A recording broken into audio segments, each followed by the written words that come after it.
Welcome to Here Comes the Boom, a KSR and KSR Plus Kentucky basketball recruiting show, talking all things Kentucky basketball recruiting. We've got a great show for you today. We got Jamie Shaw from Rivals coming in, but before we start talking to him, we had some recruiting news drop earlier today with Tay Kinney cutting his list. We're not going to get into that too much. Go to KSR Plus. We've got the latest intel on his recruitment. But let's talk to Jamie. Jamie, thanks for joining us today. We got a fun show, a lot of things to talk about. And I want to start by asking you about the number one player in the class, the number one player in the latest Rivals rankings, Tyran Stokes. What can you tell me about his game and what makes him the number one player in the country? Well, first off, Jacob, thank you always for having me on. You do such a great job growing this and building this stuff, man, and I appreciate it. With Tyran Stokes, the number one, is just he's continued to maintain physical dominance against those in his class throughout this process. I mean, you look at it, he was an early developer, every bit of 6'7", 225 or so. He's got long arms, big physical, strong frame, explosive athleticism, and he plays a brand of bully ball. He's able to physically impose himself upon others in his class and his peers. But along with that, you see a whole lot of processing. You see a whole lot of skill and ability. You see the fact that he can knock down a jump shot. You see that he can get downhill and finish at the rim. You see that he can also initiate plays and be an offensive hub throughout different areas of the half court. So when you come along with the physical presence that he has, the size, the length, when you couple in the skill and the feel that he has on the basketball court, and then you see, he just won his third gold medal with USA basketball this past summer, 20 plus a game. This summer, and continued what he's doing night in, night out. It was an easy decision this go around when we updated 2026 with Tyran Stokes up top. And we're talking about Tyran a lot on this show because Kentucky is heavily involved in his recruitment. He just put out a pretty cryptic tweet the other day, which many think is a recruiting update. Jamie, what are your thoughts on what's going on with his recruitment? Well, it's been very quiet. I mean, obviously, you were able to kind of break the stuff when it came to talking with his mom with those 3 extra visits that he has supposed to be. But as you know, things have been pretty quiet. He hasn't talked to media very much, and people around him are also not talking much about what's going on. Gathering the intel around, there became some buzz during Pete's Jam, leaning toward Kentucky, and that's going to be an interesting aspect of it. There's an NIL play involved here. Obviously, with the rev share coming up, the new rules coming in with NCAA, the allotment of what schools are able to give and talk about throughout this process is changing drastically from what it was in years past. So there's an NIL component there, but there's been a lot of momentum picking up toward Kentucky's way. It started kind of at Pete's Jam and all that. You're still seeing the other schools visiting Louisville. He's from Louisville, visiting Kansas, and then to talk about the 3 schools that you had mentioned, I believe, Gonzaga, USC, and Oregon as well. Those schools. So anytime somebody touches dirt on a campus, anytime you touch grass on a campus, it's worth watching, worth paying attention to. But the Kentucky momentum is real, and me personally, I'm hearing it from different directions. I'm sure you are as well, because you and I stay in contact about it too. But there's multiple sources, multiple directions that's coming from with the Kentucky aspect.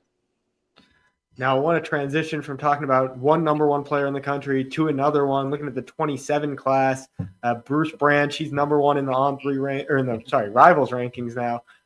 Number one in the Rivals industry ranking. So he's a player that there's been some buzz about him maybe moving into the 2026 class. Nothing imminent there, but I want to ask you, how would a Bruce Branch reclass kind of shake up the 2026 rankings?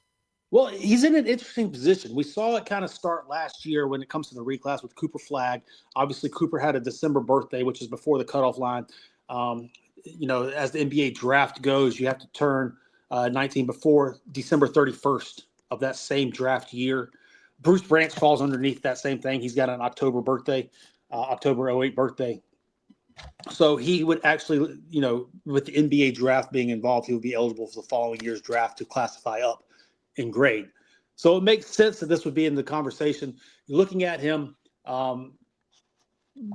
grading the class in 2026, he would probably be firmly in that top 5 conversation around that area. 6'7" player. He's got some athletic ability. Positional size, is able to create offensive advantages. The jump shot's coming along. He's got a winning nature about him. Obviously, being at Perry High School, winning another state championship this past year as well, teaming with Koa Pete there. But there's just a lot of stuff that you like to see with the positional size, with the ability to create offensive advantages, attack space in different areas of the floor, lining up in the half court as well. There's an upside there defensively also. He just checks a lot of the boxes that you like to see long-term basketball. He checks a lot of the boxes naturally that you like to see at the highest levels of basketball there. So while he's still continuing to put stuff together, while he's still continuing to streamline his game and all that, he already is producing. He's already starting to check those boxes of intrigue as a long-term type prospect. Now, I want to take a little bit of a wider focus, asking you about this 2026 recruiting class as a whole. There's been a lot of talk about them throughout the summer. What is the reputation of this 2026 recruiting class in your eyes? Well, you look at it, and as it's continued to grow, there's been quite a few late bloomers, quite a few players that have taken massive jumps throughout the process. When you look at the class at the very top, it might not have the same star power that it has in years past. This 2 years ago with Cooper Flagg, last year with AJ Dabanson, Nate Ament, Darren Peterson, all of those type of players, they brought a certain star power to the conversation. The 2026 class doesn't necessarily have that at the very top, but what it does has as a depth of high-level complementary players, guys that step on the floor immediately, can fit in multiple situations and elevate the floor of a team. So there's an incredible depth of players that are either high-level complementary type of guys or high upside type of guys. That you're looking at that check a lot of the boxes moving forward, like we just talked about with Bruce Branch, but might not necessarily have their game completely together, with some still ceiling to grow into. So there's high upside guys for long-term type potential, but there's also floor elevators. I don't know. Are we making up new terms here? Guys that elevate the floor of the teams that they're on at a pretty high level. So there's a lot of good complementary guys. There's a lot of guys that you're going to see kind of. This could be one of those classes where guys pop out that are ranked possibly lower in the rankings that have really high level freshman years in college and then become in the NBA draft type conversation. So it's kind of that type of class where the definite guys up at the top, they don't necessarily have that star power, but there's still a depth of really good players and high upside intrigue. Well, Jamie, we'll be following all of your work. You do a great job over at Rivals now. Thanks for joining us, and we'll have you back on here soon.